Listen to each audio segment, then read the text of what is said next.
guys, it's Gracie with WTI. Do you love to travel and are always on the go? Well, then you need one of these puppies from Newshows. This is their weekender bag. I just love the way this bag is made, and I really love the look of this bag as well. This is the black stripe design. It's made out of canvas material, so it's a nice and thick material. It seems very, very durable. And I absolutely love the touches of faux leather all the way throughout this bag. It's got a strap here that buttons up to keep both of your handles together. This bag has a double zipper and it opens up really nice and wide. It's got plenty of space here. It has 3 pockets inside this large space. And then it has another pocket on the outside of the bag that also zips up. My favorite part about this bag is that it has a separate area to keep your shoes in. This compartment also has a double zipper enclosure, and I love the fact that I do not have to keep my dirty shoes in the same area as my clean clothes anymore. I also like that they have these little rivets on the bottom of this bag to help keep the bag stable on the ground and also raise it just a little bit so that way the bottom of your bag doesn't get dirty. It's got a built-in sleeve so you can put your luggage handle through this. This just makes your life a little bit easier so you don't have to carry your bag on your shoulders the whole time that you're traveling through the airport. It also comes with a larger shoulder strap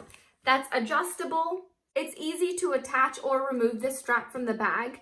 They have these little hooks so you can hook it on each side of the bag and carry it over your shoulder. And they even give you a free toiletry bag that matches.